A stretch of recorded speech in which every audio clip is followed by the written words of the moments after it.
Hey, welcome back to Soda Time Restoration. We're back on that 6-case vertical. It is coming along really good. Tonight, we're going to try to get the framework put in, a little bit of insulation, and maybe we'll even get the tank put in. We'll see. But hang on, we'll grab a few things. We've done a little bit of prep work on the wood, and I'm going to show you a couple things you need to do before you put these in. So I'll be right back.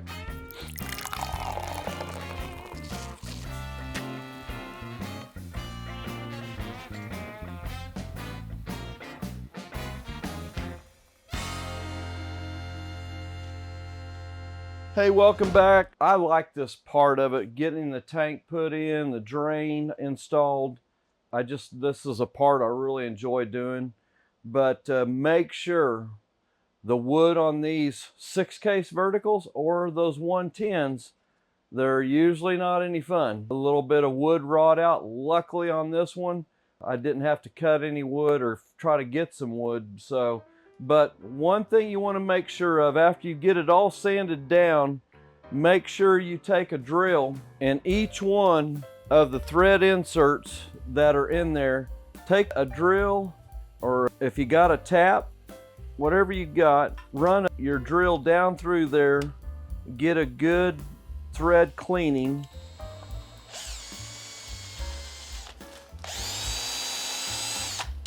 Doesn't take much.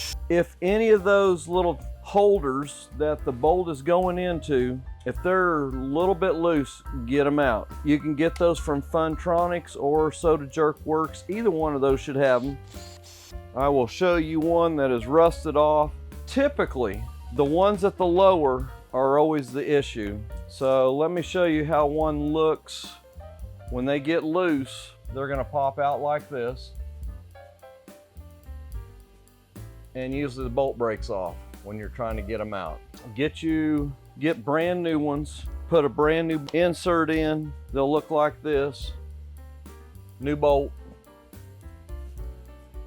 I believe those are a 1032, about 2 inches long is the bolt on those. But get those tapped in the existing spot. Nothing worse than when you're trying to tighten everything down and one is sitting there spinning on you. But all those inserts, they're on the back side. Make sure you run everything, check everything, make sure everything will take a full thread length in there. All right, looks like we've got one missing up here. All right, that looks pretty good. Get one more insert put in right here. All right.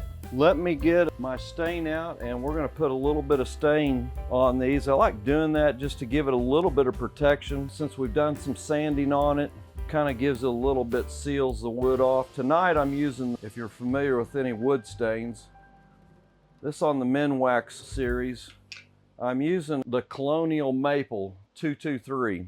Not that it really matters, but I like to have, you can see in this darkness here, this is about the color I like to get it to. Really cleans the wood up, gives a little bit of a seal to it. I love the smell of the stain. All your 6-case will have this wood in there.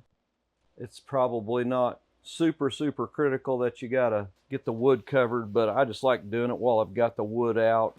Cleans it up a little bit. You can check all your threads, but as you can see, it darkens the wood just a little bit. I really like the look of it. It doesn't take much, probably one coat, all we'll put on it.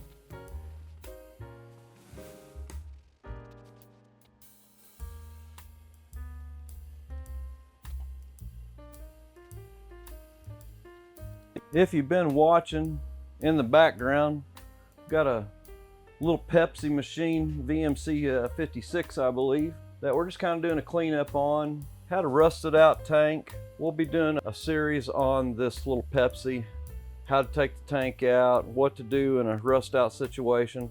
This was just going to be a cleanup, and it ended up, when we got it apart, it had some serious issues in the tank. So to be flat honest with you, I've never had a tank out of a square top, so it'll be definitely an experience. Doesn't look too difficult.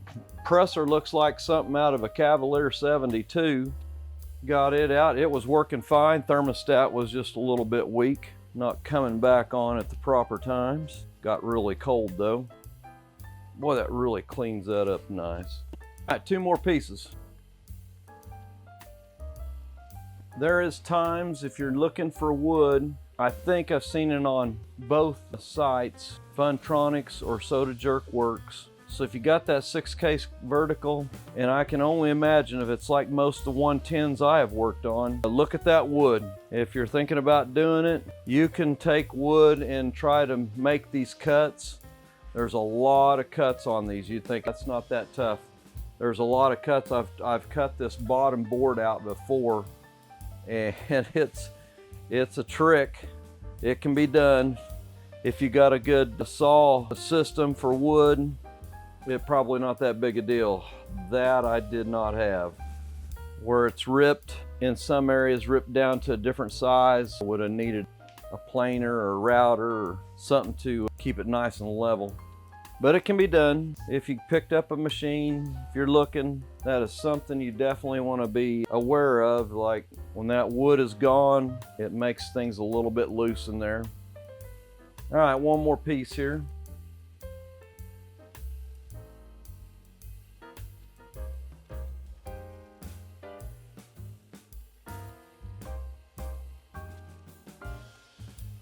All right, we're gonna let that dry out just a little bit and we'll be right back.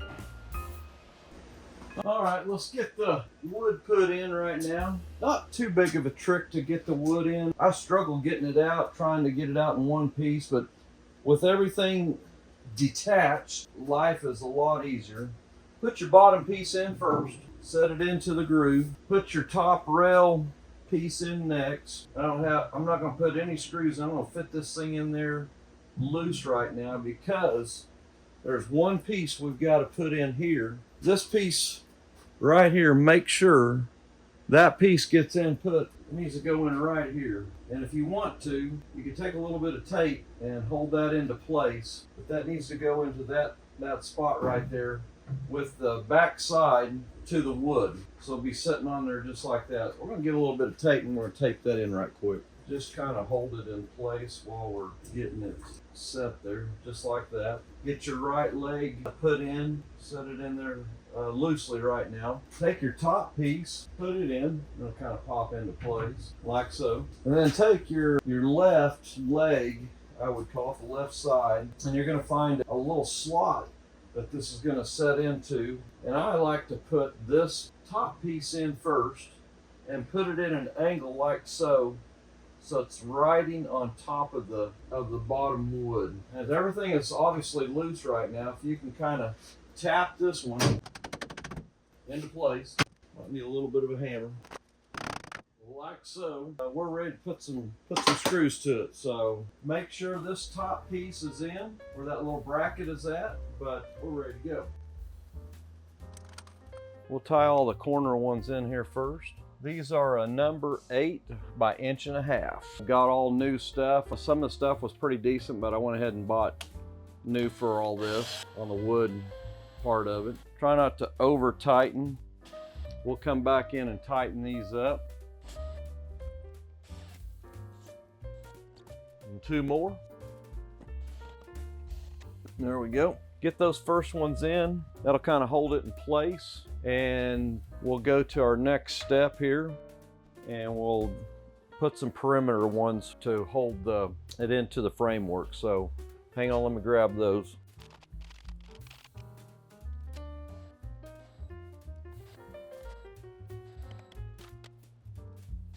This really tightens the framing up really nicely. We're gonna skip and just get everything at least pulled together here right quick.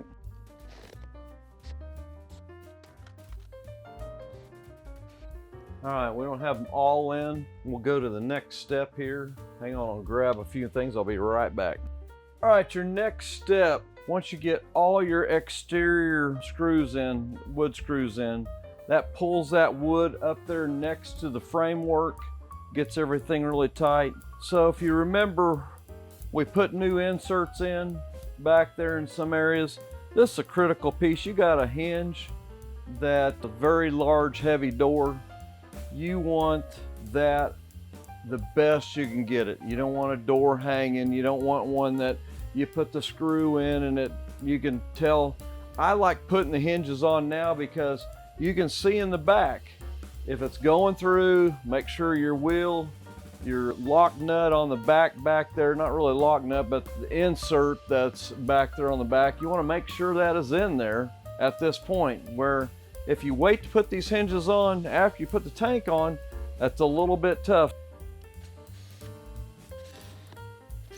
So you will see that little pin that we taped in, or I would call it a little shim. That shim is in there right now, and you'll see why that fills that gap up in there. If you don't put that shim in, that hinge will fold into the inside, and it does not give it the strength it needs. So make sure you get that shim in there. You're gonna have a hinge that is not gonna set on there properly. All right, let's get the other hinges on.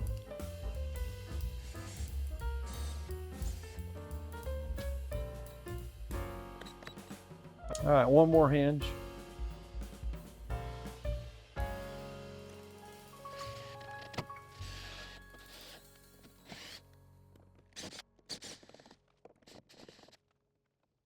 So this is a good reason right here. You want to definitely put these hinges on, because it looks like, even though I've probably run that bolt through on all these, I've got one that either I got a bad bolt, which I don't think so, because I think it's a brand new one.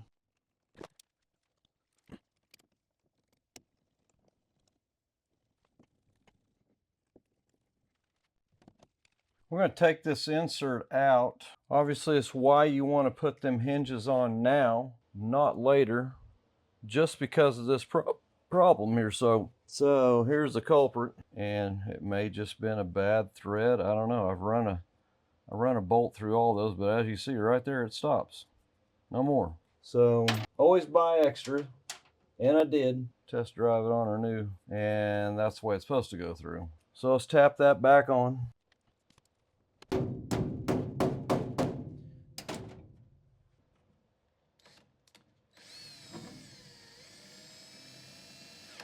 That's the way it's supposed to work.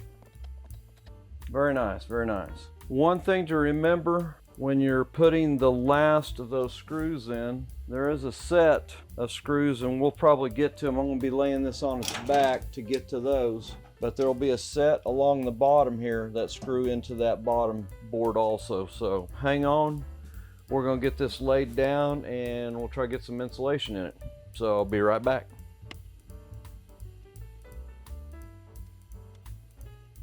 All right, so I'll show you these bottom ones here. You don't want to forget. They're here along this bottom row here. Don't forget to do those. We will jump up to here and get some insulation put in.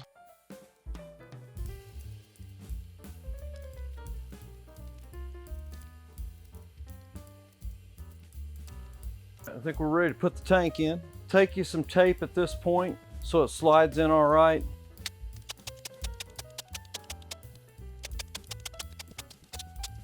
Since we got stain on that wood, I like to put another piece right here to keep those from pulling off. Bottom one, you'll have to come all the way around. I always try to do the bottom first. If you got somebody to help you, it is a plus. Stick that bottom one kind of on the, set it down like that. Get to where you can handle it.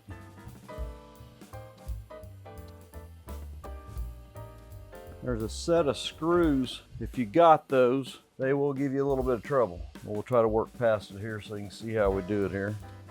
Pull it up just a hair. Right now I'm on the screws on this side. May have to come back up just a little bit. There we go. There we go. So I'll show you what screws that we're getting ready to hit against. If you remember when we took it apart, you'll see them there. You'll have to baby those past a little bit at a time. I'm gonna take a couple of these out.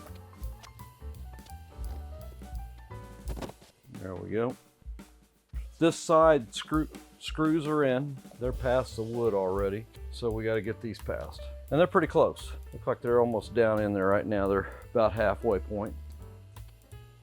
Get our drain past. Now at this point, if you're going to try to get any more insulation in, if you can tell that you can get some down in there, like I'm going to try to put a little bit more there. I can see it kind of pushed it down a little bit there, but we're almost all the way in. Pull that up just a little bit. I'm going to try to get a little more right there. I'll take a screwdriver. Take your screwdriver and put some tape. Kind of give it a little bit of a wide head like so. This will help you shove a little bit more insulation in there. I can see it went down just a little bit, not much, but we'll go ahead and fill that cavity up while we're here.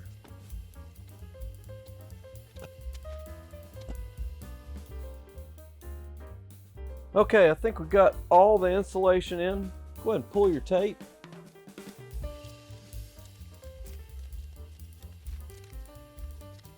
We'll drop the cabinet the rest of the way in there now. All right, let's attach it.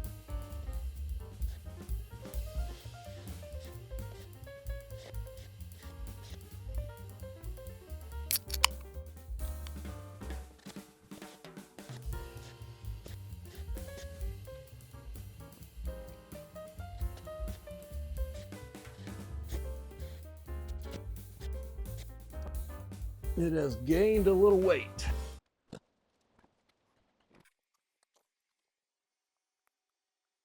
So we'll have a set of screws that will go along this top that will tie that and the bottom together. So, hey, we got quite a bit done tonight. Hey, thanks for hanging out with us tonight. We will try tomorrow, or at least in our next segment, we'll get the compressor dropped in there and start trying to get to where we can get the door put on. So thanks for hanging with us tonight. We'll try on our next segment to at least show the compressor installation. Gary's already got that done. It's just a matter of popping that in. But thanks a lot for viewing, and we'll catch you on the next one.